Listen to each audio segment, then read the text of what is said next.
আসসালামু আলাইকুম ওয়া রাহমাতুল্লাহি ওয়া বারাকাতুহু। ইন্নাল হামদালিল্লাহ নাহমাদুহু ওয়া নাস্তাঈনুহু ওয়া নাস্তাগফিরুহ ওয়া নাউযু বিল্লাহি মিন শুরুরি আনফুসিনা ওয়া মিন সাইয়্যাতি আমালিনা মান ইয়াহদিহিল্লাহু ফালা মুদিল্লা লাহু ওয়া মান ইউদ্লিল ফালা হাদিয়া লাহু ওয়া আশহাদু আল লা ইলাহা ইল্লাল্লাহু ওয়াহদাহু লা শারীকা লাহু ওয়া আশহাদু আন্না মুহাম্মাদান আবদুহু ওয়া রাসূলুহু। আম্মা বা'দ। সম্মানিত দর্শকবৃন্দ, দূরে ও কাছে যে যেখানে বসে আমাদের এই অনুষ্ঠান দেখছেন সবাইকে সাদর শুভেচ্ছা জানাচ্ছি। দর্শকবৃন্দ, আমরা আলোচনা করছিলাম ইমাম আবু জাফর আত-তাহাবী রহমতুল্লাহ আলাইহি রচিত বয়ান ও আকিদাত আহলে সুন্নাহ ওয়াল জামাআহ, আহলে সুন্নাহ ওয়াল জামাতের আকিদার বর্ণনা, এই গ্রন্থটি নিয়ে আমাদের ইমাম বলছেন ওয়াহুয়া মুতাআলিন আনিল আদদাদি ওয়াল আন্দাদ। দুটি শব্দ তিনি ব্যবহার করেছেন যে তিনি মুক্ত, তিনি সম্পূর্ণরূপে সুউচ্চ অবস্থান করছেন কোনো রকমের দ্বিধ তার বিপরীতে কিছু সাব্যস্ত করা থেকে এবং তার সমকক্ষ কিছু সাব্যস্ত করা থেকে। দুটি শব্দ তিনি ব্যবহার করেছেন। আদ্দাদ অর্থ হলো তার মতো অন্য আরেকটি সত্তা সাব্যস্ত করা থেকে তিনি সম্পূর্ণরূপে মুক্ত, সম্পূর্ণরূপে তিনি পবিত্র। আর তিনি তার মতো সত্তা নয়, সিফাত গুণাগুণে বা কর্মকাণ্ডে কেউ তার মতো কোনো কিছু সাব্যস্ত করলে তা থেকেও তিনি মুক্ত। এই দুটি জিনিস বর্ণনা করে তিনি মূলত বলতে চেয়েছেন যে আকিদার ক্ষেত্রে যে সহি আকিদার বিপরীত যে ধারাটা সেটাকে তিনি ইঙ্গিত করেছেন, অর্থাৎ তাওহীদের বিপরীতে যা আছে, আল্লাহ তাআলার উপর ঈমানের বিপরীতে যা আছে সেটাকে তিনি অস্বীকার করেছেন যে সেটা সাব্যস্ত করা যাবে না। আল্লাহ তাআলাকে সম্পূর্ণরূপে একক সত্তা, তিনি একমাত্র স্রষ্টা, তিনি একমাত্র সমস্ত নাম এবং গুণের মালিক এবং তিনি সম্পূর্ণ এবাদত পাওয়ার অধিকারী এবং তার জন্য সমস্ত এবাদত করতে হবে, এটাই হচ্ছে মূল কথা। এই বিপরীতে যারা যারা আল্লাহ তাআলার বিপরীতে দ্বিধ সাব্যস্ত করছে বা নিদ সাব্যস্ত করছে, বিপরীত সত্তা সাব্যস্ত করছে, বিপরীত নাম এবং গুণ অথবা বিপরীত কর্ম অন্য কারোর জন্য দিচ্ছে, আল্লাহ তাআলার কর্মগুলোকে অন্য কাউকে দিচ্ছে, সেই ব্যাপারে তিনি আমাদের ইমাম সাবধান করছেন। আমাদের ইমামের এই কথা থেকে আমরা বুঝতে পারি যে আকিদার ক্ষেত্রে যেমনিভাবে পজিটিভলি উত্থাপন করতে হবে আকিদার বিষয়গুলো, তেমনিভাবে বিপরীত যে আকিদা নষ্ট হয়, সহি আকিদা নষ্ট হয়, তাওহীদ নষ্ট হয়, এই বিষয়গুলোকে উত্থাপন করতে হবে। দুটি শব্দ তিনি বলেছেন। এরপরে তিনি বলেছেন আবার তাকাদ্দাসা আন কুল্লি সুইন ওয়া হাইনিন ওয়া তানাজ্জা আন কুল্লি আইবিন ওয়া শাইনিন। যাবতীয় খারাপ এবং কোনো রকমের দৃষ্টিকটু জিনিস থেকে তিনি মুক্ত, পবিত্র এবং কোনো রকমের দোষ এবং ত্রুটি থেকে তিনি মুক্ত, একথা তিনি তারপর বলেছেন। আমরা এই দুটি বাক্যের ব্যাখ্যা করব। প্রথমে আমরা আলোচনা করব যে আসলে আল্লাহ তাআলার তাওহীদের বিপরীত যে জিনিসগুলো আছে, অর্থাৎ সহি আকিদার বিপরীত, তাওহীদের বিপরীত যে জিনিসগুলো আছে সেগুলিকে আমরা ইন্ডিকেট করতে চাই। যে সমস্ত জিনিস সহি আকিদার তাওহীদের বিপরীত তা রয়েছে, তার মধ্যে প্রথম হচ্ছে শিরক, তারপর হচ্ছে কুফরি, তারপর হচ্ছে নিফাক। আমরা পর্যায়ক্রমে বিষয়গুলো আলোচনা করেছি কিছু, আজকে আমরা ধারাবাহিকতা রক্ষার্থে কিছু আলোচনা করে ইনশাআল্লাহ মূল পয়েন্টে চলে আসব। প্রথমে আমরা এটাই বলবো যে তাওহীদ হচ্ছে ঈমান বিল্লাহ, আল্লাহর উপর ঈমান হচ্ছে, এটাই আরেক নাম হচ্ছে তাওহীদ। আল্লাহর উপর ঈমান আনয়ন করতে যা যা লাগে সেটাই হচ্ছে আল্লাহর জন্য তাওহীদ সাব্যস্ত করা। তার কোনো অংশ কম হলেই তাওহীদের বিপরীত কাজ হয়ে যাবে। আল্লাহর উপর ঈমানের বিপরীত হচ্ছে আল্লাহর সাথে ঈমান না আনা, আর সেটাই হচ্ছে শিরিক করা, অর্থাৎ তাওহীদের বিপরীত হচ্ছে শিরিক। এই শিরিকটির বিষয়ে আমরা আলোচনা করছিলাম যে আল্লাহ তাআলা এই জগতে সবচেয়ে কঠিন যে ব্যবস্থাপনা রেখেছেন, যে কঠিন যে শাস্তির ব্যবস্থা রেখেছেন সেটা হচ্ছে শিরকের জন্য। কোরআনে কারীমে আল্লাহ তাআলা বলেছেন ইন্নাল্লাহা লা ইয়াগফিরু আন ইউশরাকা বিহি ওয়া ইয়াগফিরু মা দুনা যালিকা লিমান ইয়াশা। আল্লাহ তাআলা তার সাথে শরীক করাকে কখনো ক্ষমা করবেন না, এর বিপরীতে যা আছে সেগুলো তিনি যার জন্য ইচ্ছা তিনি ক্ষমা করবেন। তাহলে বোঝা গেল যে আল্লাহ তাআলা শিরিক করলে তিনি সেটা ক্ষমা করবেন না, এবং সেজন্য যে ব্যক্তি শিরিক করবে বা যার মধ্যে শিরিক পাওয়া যাবে, আখিরাতে সে কোনো ক্রমেই মুক্তি পাবে না এবং চিরস্থায়ীভাবে জাহান্নামে থাকবে। কোরআন কারীমে আল্লাহ তাআলা সে কথা বারবার ঘোষণা করেছেন। আমরা রাসূলুল্লাহ সাল্লাল্লাহু আলাইহি ওয়াসাল্লাম হাদিস থেকেও তা পাই, তিনি বলেছেন যে ব্যক্তি আল্লাহর সাথে শিরিক করা অবস্থায় মারা যাবে সে জাহান্নামে যাবে, আর যে ব্যক্তি আল্লাহর সাথে তাওহীদ প্রতিষ্ঠা করে মারা যাবে, তাওহীদ ঠিক রেখে মারা যাবে, গুনাহগার হলেও এক সময় না এক সময় সে জান্নাতে যাবে। এটা হচ্ছে আহলে সুন্নাত ওয়াল জামাতের আকীদা। এবং মুশরিক যে তার জন্য কোনো সুপারিশ হবে না, তার জন্য কোনো সাহায্যকারী থাকবে না এবং তার পক্ষে কেউ কোনো দিন কথা বলবে না, হাসরের মাঠে এই বিষয়টা খুব গুরুত্বপূর্ণ হয়ে দেখা দিবে যে শিরিক না অবস্থায় যে ব্যক্তি যাবে, শিরিক না করা অবস্থায় যে ব্যক্তি যাবে, তার জন্য আল্লাহ তাআলা বিভিন্নভাবে তাকে পার করে নেওয়ার ব্যবস্থা করবেন। কিন্তু শিরিক অবস্থায় যে ব্যক্তি যাবে তার জন্য কেউ কোনো সুপারিশ করবে না। কোরআনে কারিমে আল্লাহ তাআলা তা বলেছেন। এই জন্য একজন ইমানদার বান্দা বা একজন মানুষ যে দুনিয়া থেকে যাচ্ছে তার একমাত্র বড় যে জিনিসটা চাওয়া পাওয়া থাকা দরকার সেটা হচ্ছে কোনো অবস্থাতেই যেন তার মধ্যে শিরকের কোনো লেশমাত্রা না থাকে। এই শিরকের বিষয়টি আমরা গত কয়েকটি পর্বে আলোচনা করেছিলাম। আজকে আমরা সেই বাকি অংশ আলোচনা করব। শিরক আসলে দুই ভাগে বিভক্ত, একটি হচ্ছে শিরকে আকবর, একটি হচ্ছে শিরকে আসগর। বড় শিরক এবং ছোট শিরক। প্রথমে আমরা বড় শিরকে আলোচনা করব, শেষে আমরা ইনশাআল্লাহ ছোট শিরকে আলোচনা করব। বড় শিরকের আলোচনা আমরা বলতে চাই, বড় শিরক হচ্ছে এটা যে আল্লাহ তাআলার সত্তার সাথে, তার নাম বা গুণের সাথে, অথবা তার কর্মকাণ্ডের সাথে, অথবা তার অধিকারের সাথে যে অন্য কেউ যদি কাউকে যে শরিক করা হয় তখন সেটা হয়ে যায় শিরক। আল্লাহ তাআলার নাম গুণে, আল্লাহ তাআলার সত্তার সাথে, তার নামে অথবা গুণে, তার কর্মকাণ্ডে অথবা তার অধিকারে কেউ যদি কোনো কাউকে অংশীদার করে, সামান্যতম অংশীদার করে, তাহলে সে শিরক সাব্যস্ত করলো। এইটা এই জন্য বললাম যে তাহলে ব্যাপক আকারে শিরক কোথায় কোথায় হয় আমরা এটা ইনশাআল্লাহ ব্যাখ্যা করে বুঝতে পারবো। আমরা বুঝতে পারছি যে শিরক একটা ব্যাপক জিনিস, এই জন্য আমরা এটাকে ব্যাখ্যা করে বলবো যে শিরক কখনো কখনো তাওহীদুর রুবুবিয়্যাতে হয়, কখনো কখনো আসমা সিফাতে হয়, কখনো কখনো আফআলে হয়, কখনো কখনো এই শিরক আল্লাহ তাআলার অধিকারের মধ্যে স্থাপিত হয়, অধিকারের মধ্যে হয়ে যায়। প্রথমে আমরা আসি আল্লাহ তাআলার রুবুবিয়্যাতে কীভাবে শিরক হয়। রুবুবিয়্যাত শব্দের অর্থ হচ্ছে, আমরা আগেও পড়েছি, জানি এটা যে রব হচ্ছেন ওই সত্তা যিনি সব কিছুর মালিক, যিনি সব কিছু সৃষ্টি করেছেন এবং যিনি সব কিছুর মালিক এবং যিনি সব কিছু নিয়ন্ত্রণ করেন। এইগুলি যারা অস্বীকার করবে অথবা এগুলিতে অন্য কাউকে কোনো অংশ দিবে তারা আল্লাহর সাথে রুবুবিয়্যাতে শিরক করছে।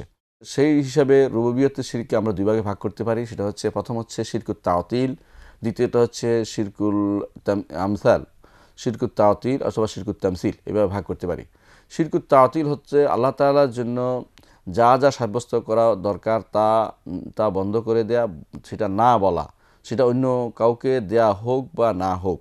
কারণ মানুষ যতই বলে যে আমি কাউকে মানি না, কিন্তু অন্তরে কন্দরে তার লুকায়িত আছে যে তার থেকে কোনো না কোনো বড় সত্তা রয়েছে, আর সেই বড় সত্তাই তাকে সৃষ্টি করেছে, অথবা সে এমনি এমনি আসেনি, তার কোনো না কোনো সত্তা রয়েছে। সুতরাং সে অস্বীকার করা অর্থ হচ্ছে সে তাওতিল করেছে। তাওতিল অর্থ হলো অস্বীকার করা, মেনে না নেয়া, স্বীকারোক্তি না দেয়া, বন্ধ করা, কোনো কিছু সম্পর্কে নাস্তিসূচক উক্তি করা। তো এই জাতীয় জিনিসগুলো শিরকুত তাওতিল বলা হয় এটাকে। শিরকুত তাওতিলকে আবার তিন ভাগে ভাগ করা যায়। এক ধরনের শিরক আছে এর মধ্যে, যেটা মানুষ মনে করে থাকে যে সৃষ্টির কোনো স্রষ্টা নেই। যেমন আমরা সব সৃষ্টি, পৃথিবী, আকাশ, জমিন, মানুষ, জীবজন্তু যত আছে সবই হচ্ছে সৃষ্টি, এগুলির কোনো স্রষ্টা নেই। যারা মনে করে তারা শিরকুত তাওতিল করছে, অর্থাৎ আল্লাহ তাআলাকে স্রষ্টা হিসেবে মানতে তারা অস্বীকার করছে, অর্থাৎ কোনো স্রষ্টা তারা মানে না। এরকম কিছু মানুষ আছে। এদের মধ্যে সবচেয়ে বেশি বিখ্যাত হচ্ছে যাদেরকে বলা হয় নাস্তিক বা কমিউনিস্ট যাদেরকে বলা হয়, এবং যারা তথাকথিত সোশ্যালিস্ট বা যারা সমাজতন্ত্রবাদী যাদেরকে বলা হয় তারা। আর এদের মধ্যে আরেকটি গোষ্ঠী আছে যারা অস্বীকার করেছে, প্রকাশ্যে অস্বীকার করেছে। এদের মধ্যে রয়েছে ফেরাউন। সে বলতো যে মা আলিমতু লাকুম মিন ইলাহিন গায়রি, আমি বড়, আমার চেয়ে বড় কেউ নেই, সে বলতো।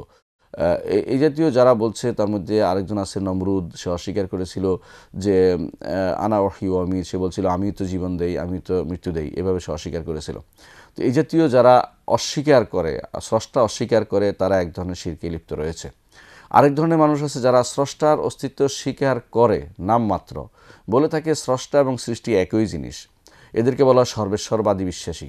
এরাও আল্লাহ তাআলার সাথে শিরিক করছে, কারণ আসলে তারা স্রষ্টাকে আলাদা কোনো সত্তা মনে করে না। তারা মনে করে স্রষ্টা এবং সৃষ্টি মিলেমিশে আছে। এরা আবার দুই ভাগে বিভক্ত। এদের মধ্যে একটি গোষ্ঠী আছে যারা মনে করে যে স্রষ্টা এবং সৃষ্টি দুইটা সত্য একসাথে মিশে আছে, আলাদা করে দেখানোর কোনো সুযোগ নেই। এরা একেবারে সব দিক থেকে সর্বেশ্বরবাদী। আরেক গোষ্ঠী আছে যারা মনে করে যে হ্যাঁ, একটা আলাদা গোষ্ঠী আছে, তবে সৃষ্টি সবসময় স্রষ্টায় লীন হয়, সৃষ্টি সবসময় স্রষ্টায় লীন হয়ে যায়। এই গোষ্ঠী এদের বলা হয় ফানাফিল্লা, তাদেরকে বলা হয় যারা অনেকে এই সুফিবাদের মধ্যে অনেকে বিশ্বাস করে থাকে ফানাফিল্লা বাকাবিল্লা, বা যারা মনে করে থাকে আল্লাহতে সে নিঃশেষ হয়ে গেছে, বা যারা মনে করে আল্লাহর সাথে একাকার হয়ে গেছে, যারা মনে করে যে এই রাত্রিতে বা অমুক সময়ে তিনি আল্লাহর সাথে মিশে গেছেন। এবং এটা মূলত হিন্দু ধর্মের একটি বিশ্বাস এবং এটা এই বৌদ্ধ ধর্মের একটি বিশ্বাস। সেটি আগে সেটা গ্রিক দর্শনের মধ্যে ছিল, গ্রিকদের মধ্যে এই বিশ্বাসটা কার্যকর ছিল। সেটা ধীরে ধীরে ভারতীয় দর্শনে আসে এবং ভারতীয় দর্শন থেকে মুসলিম সুফিবাদের মধ্যে সেটা প্রবেশ করে।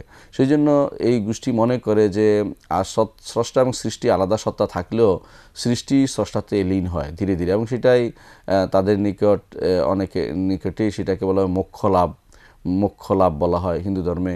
এবং সেটাই বৌদ্ধদের নির্বাণ লাভ করা হয়, তারা নির্বাণ লাভ করে সেটাতে।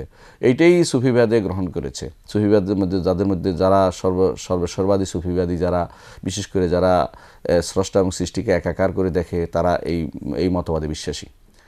এদের মধ্যে আরেকটি গোষ্ঠী আছে যারা মনে করে থাকে যে না, স্রষ্টা কখনো কখনো সৃষ্টির ভিতরে প্রবেশ করেন। তারা মনে করে থাকে স্রষ্টা কখনো কখনো সৃষ্টিতে প্রবেশ করেন, আলাদা সত্তা হলেও তারা স্রষ্টাকে সৃষ্টির ভিতরে প্রবেশ করেন মনে করেন। এদেরকে বলা হয় অহংবাদ। তারা মনে করে যে এই দাবি তারা করতো যে অবতারবাদ, অবতরণ করে স্রষ্টা সৃষ্টির ভিতরে প্রবেশ করেন, তারা এটা মনে করে থাকেন।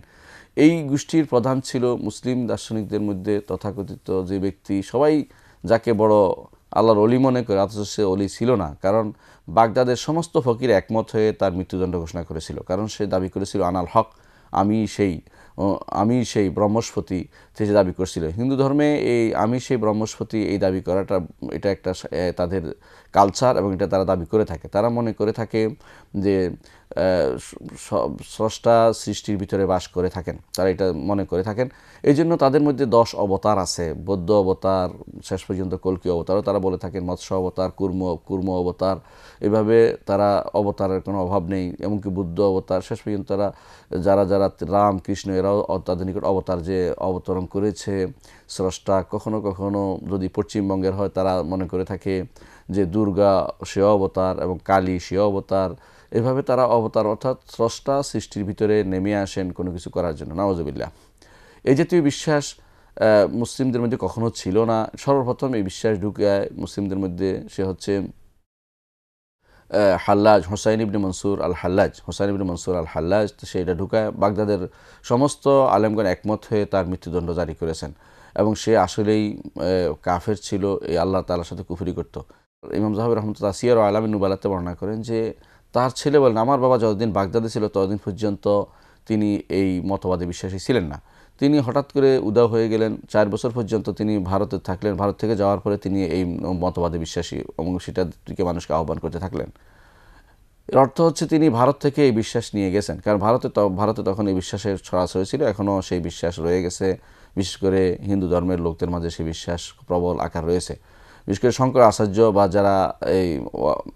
যারা সর্বসর্ব বিশ্বাসী, মাধবাচার্য, শঙ্কর আচার্য, যারা এই হিন্দু ষড়দর্শনে বিশ্বাসী, তাদের মধ্যে এই বিশ্বাস এখনও রয়েছে এবং হিন্দু ধর্মে এটা একটা গুরুত্বপূর্ণ দর্শন হিসেবে বিবেচিত। এই দর্শনটি বৌদ্ধ ধর্মের ধারক বাহকরাও মাঝে মধ্যে তারা নিয়ে গিয়েছিল মুসলিমদের কাছে, কিন্তু সবচেয়ে বেশি প্রভাব ফেলেছে হোসাইন ইবনে মনসুর আল হাল্লাজ। তার কর্মকাণ্ডের কারণে সে মুসলিম হয়ে সেখানে ভারতবর্ষে থেকে তারপর গিয়ে সে এই মতবাদটি প্রচার করেছিল। তো এইটাও কিন্তু বড় ধরনের শিরক। আল্লাহ তাআলার তাকে আলাদা সত্তা সৃষ্টি না মেনে তার স্রষ্টার সৃষ্টির ভিতরে স্রষ্টা এসে প্রবেশ করে, এই জাতীয় বিশ্বাস করা এটা বড় ধরনের শিরক।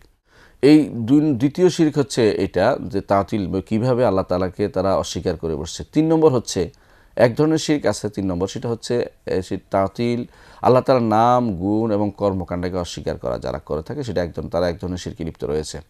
কিভাবে তারা অস্বীকার করে থাকে দেখেন, আল্লাহ তাআলার কোনো নাম নাই যারা বলে থাকে, জাহমিয়া যারা, অথবা এই জাতীয় যারা আছে, যারা আল্লাহ তাআলার নাম মানে অর্থ মানে না, শুধু গুণগুলি একটিও মানে না, যেমন মুতাজিলারা।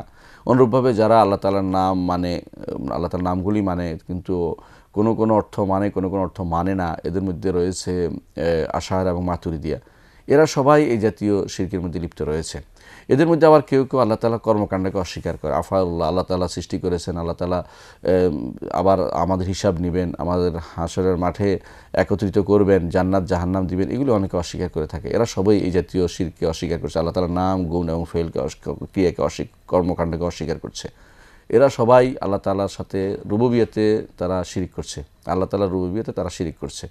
এদের এই রুবুবিয়তের শিরকের এই পর্যায়টি অত্যন্ত মারাত্মক, কারণ এর মাধ্যমে মূলত আল্লাহ তাআলাকেই তারা অস্বীকার করছে। এই জন্য এর শিরকের নাম হচ্ছে শিরকুত তাওতিল, শিরকুত তাওতিল।